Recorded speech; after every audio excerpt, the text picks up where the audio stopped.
Series, and I'm hoping that you'll stick with it for the whole month because you're going to find yourself challenged. I grew up in Okoboji. Many of you know that.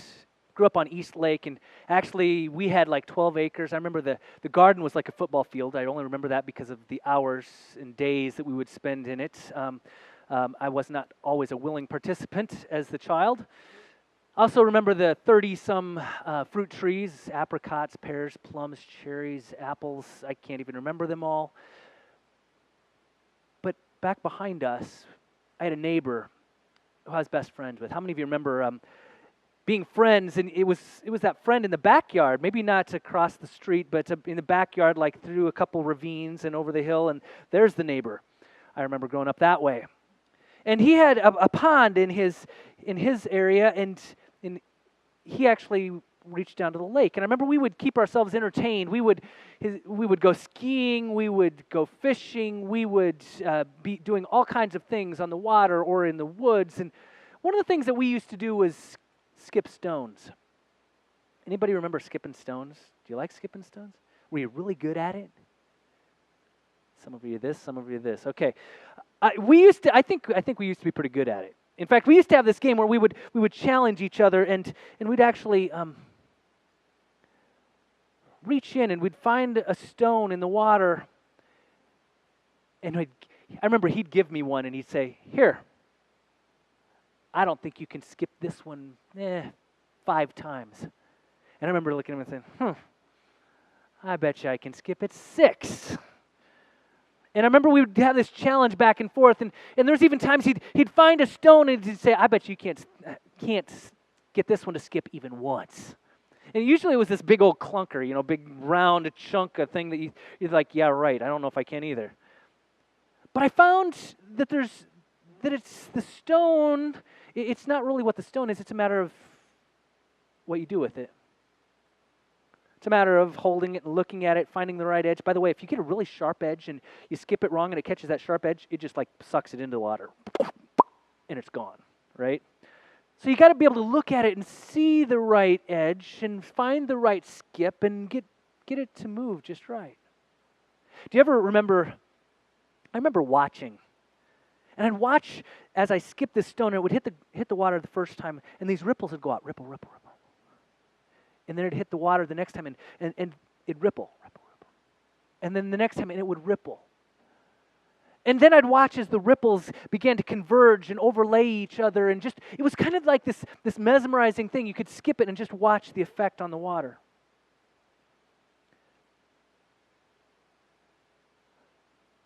I sometimes think that's exactly what God is doing in life with each of us. I sometimes wonder the effect that God wants to have in each of our lives or in the lives of the world around us. In our passage for today, we find Saul. Saul, this guy who, I don't know what God was thinking. Saul, this guy who thought it was okay to kill, to murder. He thought that, because these people of the way believed in this Jesus, that it was okay to kill them. Because they were following a heretical message, they weren't following the traditional Jewish view, and that it was okay to kill. He had just gotten done watching over Stephen's stoning, and he went and he got permission from the high priest and got this letter, and he could go to Damascus, and he's on his way to Damascus so that he can find anybody else who is a member of the way. Before we were called Christians, we were called members of the way. And he was hoping to find them, and he was hoping to bind them up and then take them to Jerusalem, and who knows, maybe they would be stoned or they would be crucified just like Jesus. And I got to think, what if Saul was a stone? What if Saul was that stone in the water? And I could just even imagine this play go back and forth, maybe, thinking light and dark. You're thinking Satan and God standing side by side, and Satan says, "I don't think you can skip that stone once. I don't think you can get that guy to make any effect in life. I don't think you're going to do any good with that one. It's just going to go plunk in his mind." And I can imagine God picking up Saul,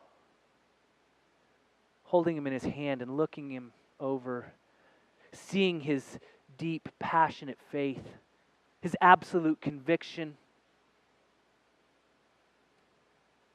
I can imagine God saying, no, I can skip that stone a bunch of times.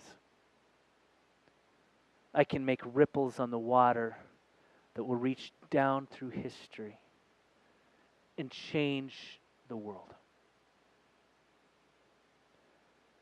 You see, it's not the stone that you're given, it's what you do with the stone. It's not the stone that you feel that you are or how broken you think that you are. It's whether or not you let God be the one to cast you upon the waters. What does God want to do with you and your life? What does God want to do with this church? What effect and difference? This weekend being the 4th of July weekend, can you think of some people, historical people maybe, who made a difference in our nation?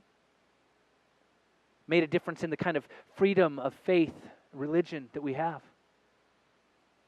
Can you imagine the fact that we actually have a Bible in our own language that can be read, and the people in history who fought for that? The ripple effects of individuals upon history that bring faith to us today. It's not just those people, but every person. People who you don't know their names, stones that you don't know their colors, that God uses to make a difference in the world. One woman, her name was Ashley Stewart. She lived in Norfolk, Virginia. She was 11 when her mom died of pancreatic cancer. Her dad was abusive. She was separated from her sister at that point. She really kind of felt like her life was going to result in nothing. She felt almost no value or worth. And yet she has become something great. She's actually developed transitional homes for kids who are aged out of foster care.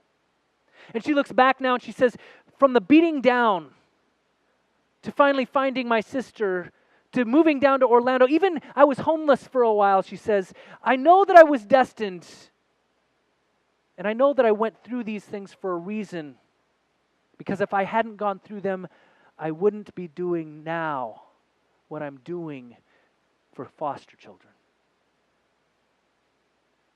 You see, God knows the rock or the stone that we are. God sees through the brokenness and the hurt. God sees the angst and stress of life. And God knows that, and He picks us up. And He looks at that stone and He says, no, I can skip that. I can make that hit the face of the water and make ripple after ripple after ripple. See, it's not the stone that we're given. It's not who we think we are, but it's whether or not we'll let God be the one to use us. It's whether or not we will let God be the one to touch our life for God's glory. I don't know what you feel like today. Maybe you feel like Saul. Maybe you feel like your life is useless. Maybe you feel like God's not doing anything with you. Maybe you feel like that big old clunker that somebody pulls out and says, I bet you can't skip this. But yes, God can. Maybe you've been given a whole bunch of stones in your life that you think are just meant to sink, and everything is going wrong and it's broken. But you know what? If you pick those stones up one at a time, hold them in your hand and say, God, this seems pretty rotten. Can you help me skip it? How can you use this stone in my life, as bad as it is, how can you use that to make a ripple for your glory? And brothers and sisters, I'm telling you, that is my God. That is the Jesus Christ that made a difference in Steve's life. He shares testimony about how even in this horrible circumstance or this scary circumstance, God has taken that fear away and has filled him with peace. That's how people through history have made a difference and made a ripple effect that still reaches down to us. Even in our own family, through family and friends, people who've touched our lives.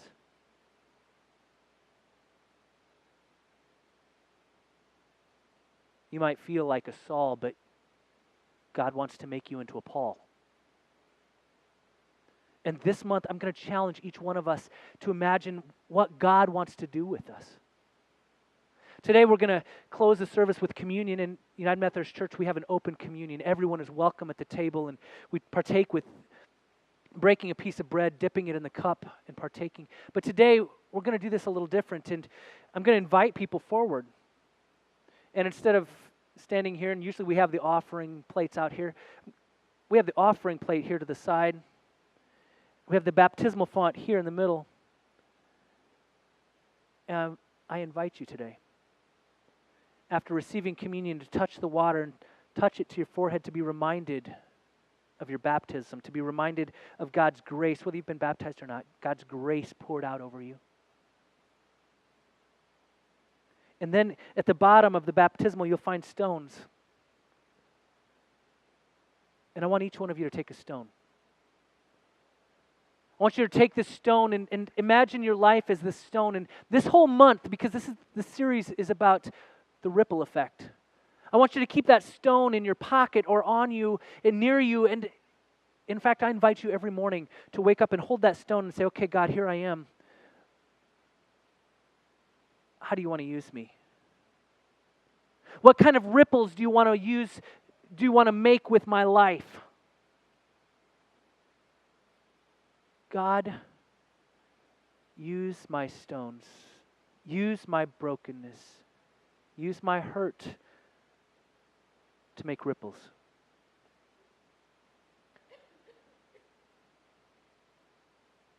The questions that I want you to ask yourself and pray over each day this month. God, what ripples do you want to make with my life? And God, what ripples do you want to make through our church? And maybe God is going to speak to you and say, you need to share a testimony. It doesn't have to be a life testimony. It could be just a short event, just something a way that you saw God at work. During this month, I would invite you to share those things.